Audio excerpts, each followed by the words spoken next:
How about now? Perfect. Yes. Okay, great. Well, thank you for having me.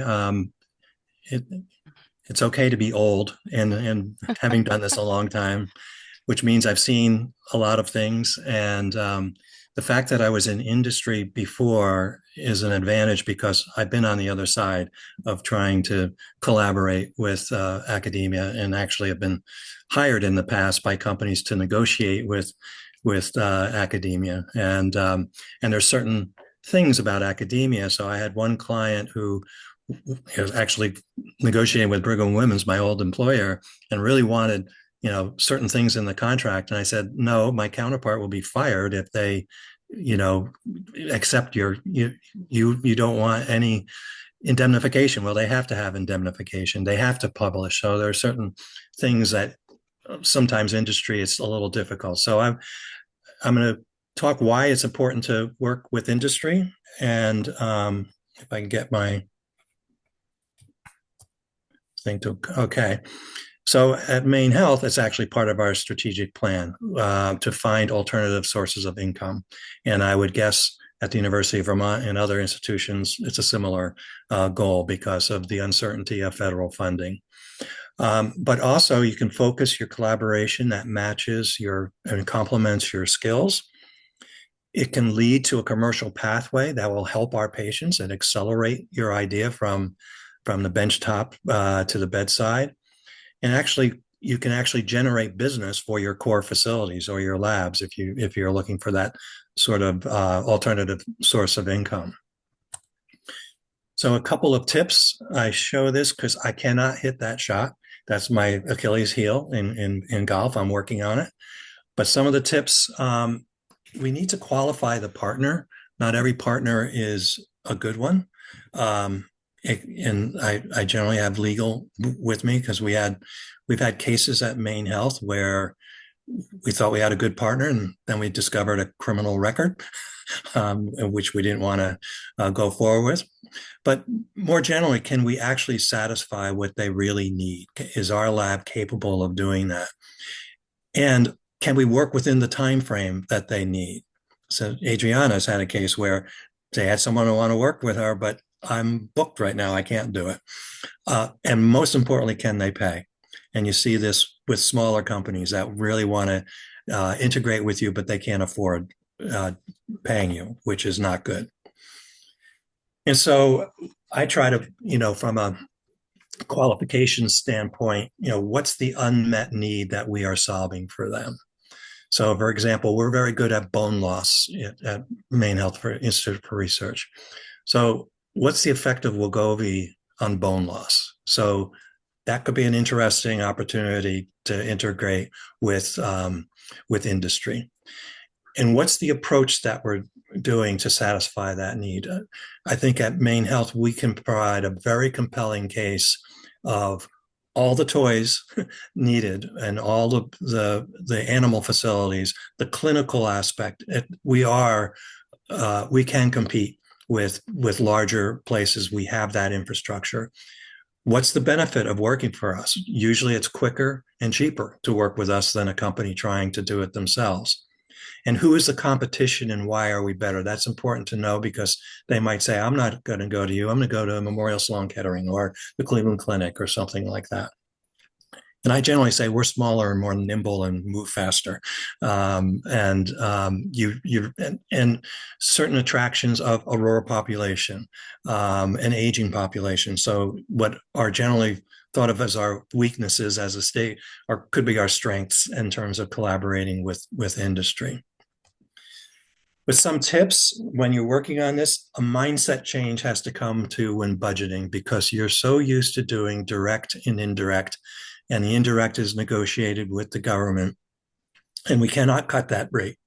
I learned that at the Brigham, if you cut that rate and they audit you, which in today's world happens more often, and they discover you cut that rate, then your 75% rate might be cut down to the 30% that you offer to somebody. So do not cut that rate, but determine the direct and indirect costs while you're working out your scope of work. And then the trick that I've used that's worked almost every time is present the total cost. Don't break it out into direct and indirect, because especially smaller companies are saying, I don't want to pay. That's a tax. They use the term, that's a tax that I shouldn't be paying. Well, that, I've challenged them. I've gone to companies saying, what's your direct and indirect rate? And it's generally higher than ours, their indirect rate.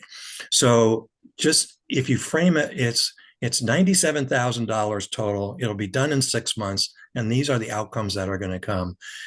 They can handle that, and that they socialize that internally, budget it, and say, let's go. And it complicates things if you try to say direct and indirect. So what we've been doing, and I think why Yvette asked me to talk today, is we've started using this AI platform called First Ignite. And I know University of Maine is using it extensively as well. And it's a platform that can do a variety of things. So it first started out by you have a technology and try to find a licensee. And we've used it for a gastric closure device and found a niche company in New Jersey that works on closure devices. So they've optioned our intellectual property. You can find sponsored research collaborators so that the bone loss potential, we had a meeting with a major pharmaceutical company on Monday, and they're evaluating whether they want to sponsor research in our lab because we think exactly what they need to do. We have a lot of more social clinical research, and you can use it to find foundations and what's the effect of COVID and loneliness in rural areas. We ran it on that and found some foundations that our investigator wasn't aware of. So we can apply to those foundations for funding. So it's not always finding a commercial pathway, but finding alternative sources of funding. We have a startup company that is trying to raise money. You can segment by investors. So we found 11 potential venture capital groups that work in this case, a diagnostic space. And we're beginning to kick off a campaign with our biobank, looking for customers. I think it might be kicked off today, actually. And we plug in the various capabilities that we have and the outcomes that we can provide.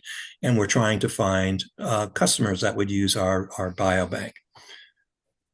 And how it works is you can put in a variety of things. We could put in the part of your grant, specific aims of your grant. We can put in one of your publications or multiple publications. We can put in an invention disclosure, or in this case, an issued patent.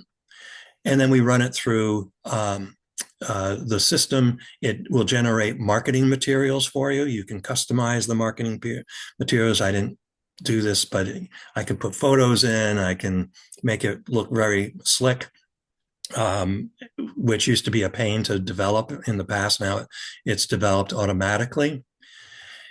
And we do what's called a tech assessment. This is at the beginning. So it will provide a strategic analysis, what the market potential is, how patentable it is. We always get a low score on resource requirements because we're so very early, and a technical feasibility. And when you show details, you can drill down into that.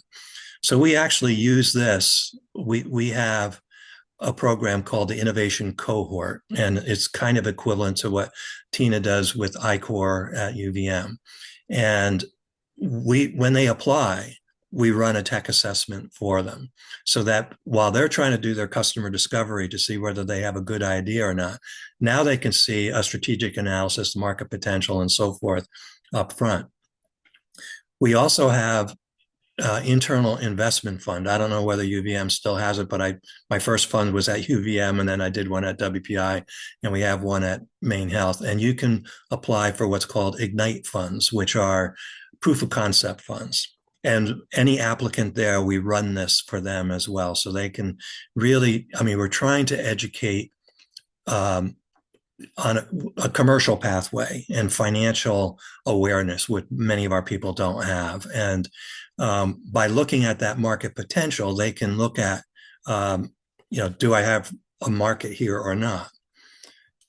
But then we can look at company targets. So this one happens to be for Hollow Baby, which is a mixed reality uh, infant resuscitation training device. And these are, we actually had about 12, 13 companies, and these are a couple companies that popped up when I plugged in their case, a grant that they just got awarded. And so what's exciting here is I can then go and look at this company. I can visit the website. It tells me why we're a good fit with them. But the real trick is the people. It finds the people that are working in the company. So you can go down like Tori Sagstun, VP head of technology, or you can cycle through and look at who do you think the decision makers are, and then it'll actually generate an email for me. I can click get their email.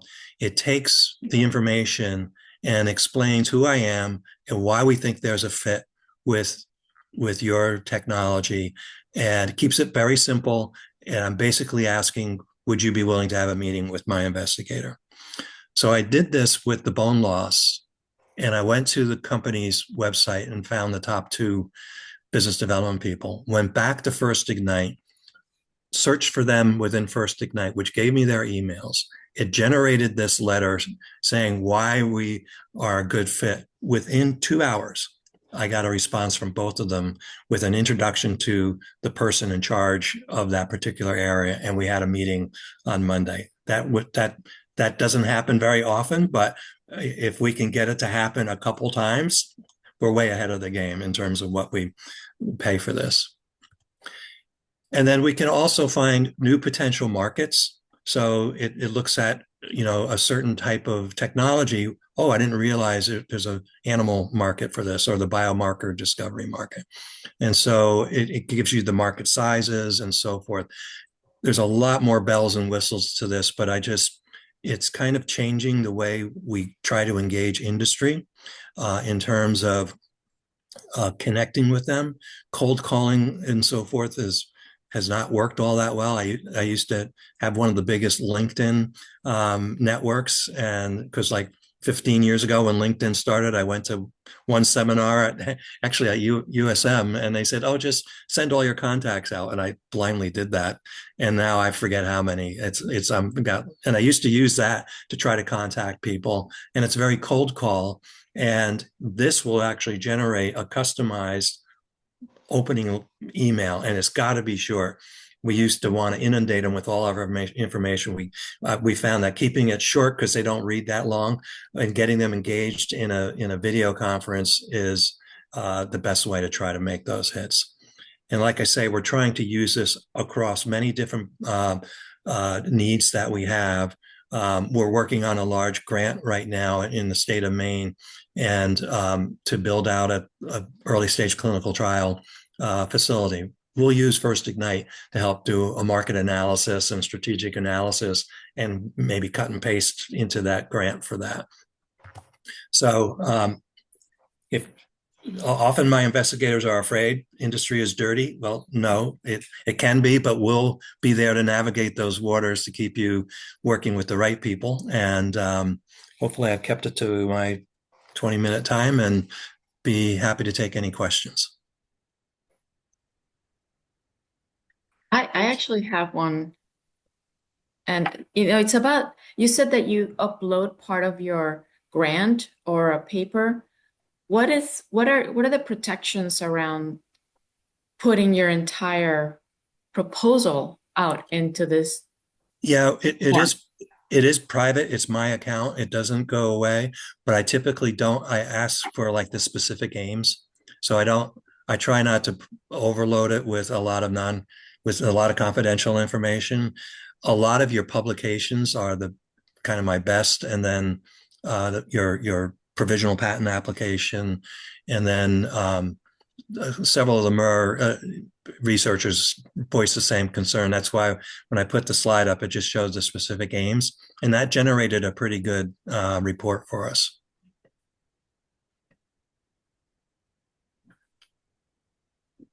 Other questions? I was wondering the Hollow Baby example when you reached out.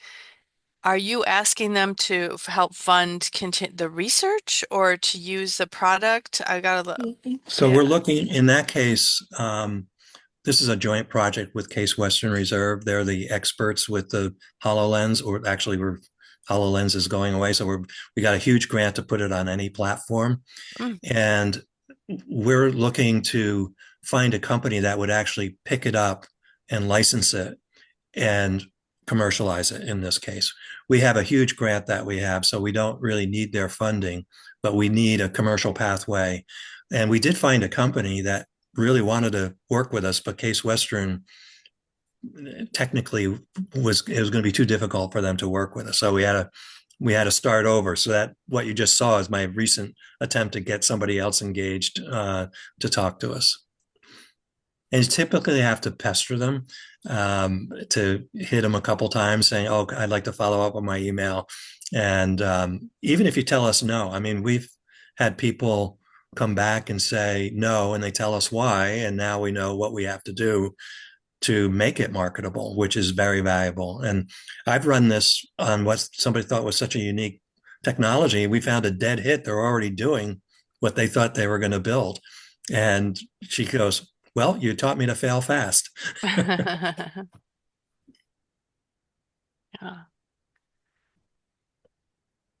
Other questions?